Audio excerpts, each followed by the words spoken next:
बिस्मिल्लाहिर्रहमानिर्रहीम। ये इस जमाने की बात है जब देवता हम इंसानों में रहते थे, बोलते चालते और खाते पीते थे और मुसीबत के वक्त लोगों को सही मशवरा और नेक सलाह देते थे। लोगों में इनकी बड़ी इज्जत थी और वो अपनी अकल फरजानगी की वजह से पूजे जाते थे।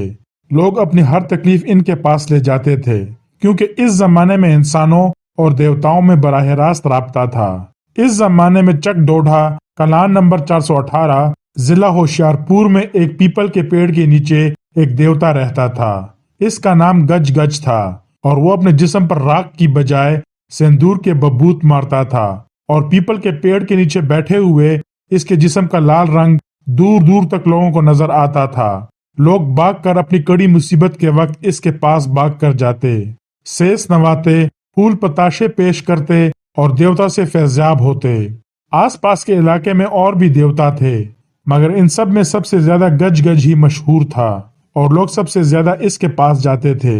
इस जमाने में चक डोढ़ा कलान नंबर 318 जिला होशियारपुर में एक गरीब किसान रहता था। वो ना सिर्फ धन दौलत के एतबार से गरीब था बल्कि मिजाज का भी बेहद गरीब, हमेशा सर झुका के चलता, आजी से बात करता और अपने बड़ों का अदब करता। आज तक किसी ने इसके मुंह से एक गाली ना सुनी थी। को गांव में इसकी जमीन सबसे कम थी और बैलों की एक ही जोड़ी इसके पास थी और इसका छप्पड़ सबसे छोटा था।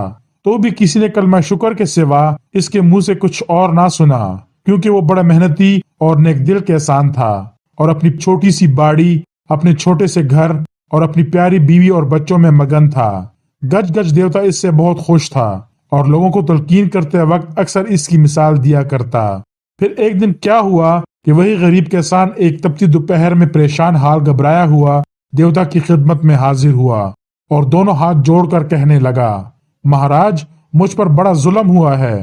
शुमाल की जानिब से एक टिड्डी दिल आया और मेरे खेतों में बैठ गया और टिड्डी दिल किसी दूसरे किसान के खेत में नहीं बैठा, सिर्फ मेरे खेतों में बैठा और मेरी सारी हरी भरी फसल उजाड़ गया और फिर उड़कर चला गया। महाराज, मैं तो लुट गया, उजड़ गया, बर्बाद हो गया। अब मैं और मेरी बीवी बच्चे अगले 6 माह तक कहाँ से खाएंगे।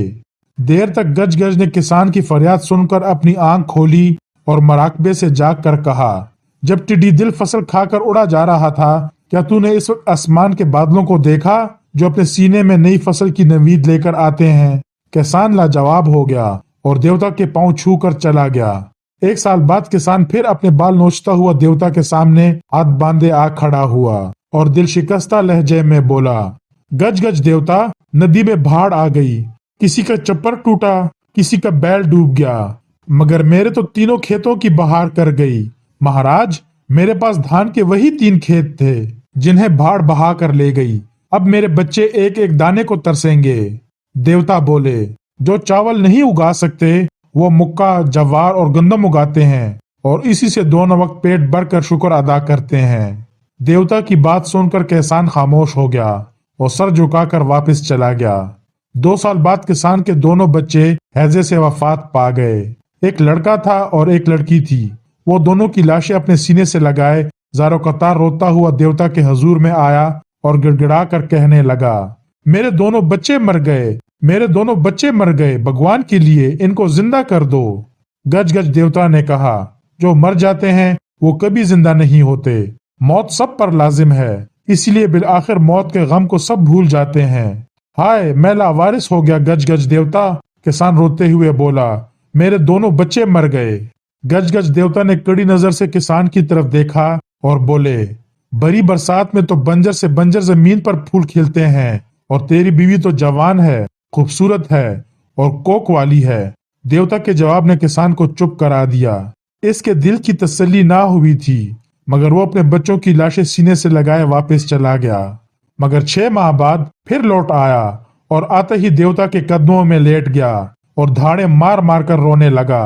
क्या है? देवता ने इससे पूछा। मेरी बीवी, किसान अपने आंसुओं से तरबतर रुखसार देवता के पांव से मलते हुए बोला, मेरी बीवी भी मर गई, पहले मेरी फसल गई, फिर मेरे खेत गए, फिर मेरे बच्चे गए और आज मेरी बीवी भी चल बसी। मेरी जिंदगी का आखिरी सहारा है देवता, अब मैं क्या करूं। देवता देर तक चुप रहे। इनके पुराने खामोश चेहरे पर गौर व फिक्र की लकीरें उभर आईं। फिर हौले हौले इनके चेहरे पर एक लोही मुस्कुराहट नमूदार हुई और वो बड़े नरम, संजीदा और हमदर्दी भरे लहजे में बोला, जब तू अपनी बीवी की चिता जलाकर वापस आ रहा था तो क्या तूने घाट के किनारे जूही के फूल देखे थे? हाँ देखे थे, किसान ने जवाब दिया, मगर जूही के फूलों का मेरी बीवी से क्या वास्ता। देवता ने इसे समझाया, जहाँ चिता जलती है वहां जूही के फूल भी होते हैं। मगर किसान की समझ में कुछ नहीं आया। वो अपनी बीवी की मौत से दीवाना हो रहा था। इसने बड़ी मजबूती से अपने देवता की पांव पकड़ लिए और गम और गुस्सा से बेताब होकर वहशियाना आवाज में बोला, मगर महाराज, वो मेरी बीवी थी। बीवी, मेरे दिल का आखिरी सहारा। आज वो आखिरी सहारा भी जाता रहा देवता। देवता ने जवाब में फिर कहा, और जब तू चिता जलाकर वापस अपने घर जा रहा था तो क्या तूने रास्ते में गांव के कुएं पर कुंवारियों को पानी भरते नहीं देखा था? इनकी आंखों का नरम लहजा और मीठी बातों की खुशबू, इनके खदोखाल की रुपहली गूंज, क्या तुझे याद नहीं? देवता चुप हो गए। किसान ने देर तक देवता के चेहरे की तरफ देखा, लेकिन जब देवता के मुंह से कुछ और ना निकला तो वो दीवानावार रोता हुआ देवता के कदमों से उठ खड़ा हुआ और इसने लपक कर देवता को गर्दन से पकड़ लिया और इसका सर जोर से पीपल के पेड़ से टकरा दिया। देवता के माथे से खून की धार फूट पड़ी और वो खौफ से चिल्लाया, हाय मेरा सर फट गया। किसान ने कहा, सर फट गया तो क्या हुआ? वो देखो आसमान पर अबाबिलें उड़ी जा रही हैं। और ये कहकर किसान ने गज गज देवता के जबड़े पर 2 घोंसे मारे। हाय हाय मेरे दांत टूट गए। गज गज देवता दर्द से बेताब होकर चिल्लाया। दांत टूट गया तो क्या हुआ? किसान दांत पीस कर बोला, वो देखो पीपल के परे तालाब के किनारे कैसे कैसे सुंदर फूल खिले हैं। और ये कहकर किसान ने देवता का बाजू मोड़कर इसे किसी दरख्त की शाख की तरह तोड़ दिया। देवता चीख कर बोला, हाय मेरा बाजू टूट गया। बाजू टूट गया तो क्या हुआ? किसान गैज़ो गज़ब में जल्ला कर बोला, शुक्र करो कि तुम अंधे नहीं हो। इसी दिन से भगवान ने तय किया है कि सब देवता पत्थर के होंगे और मुंह से कुछ नहीं बोलेंगे।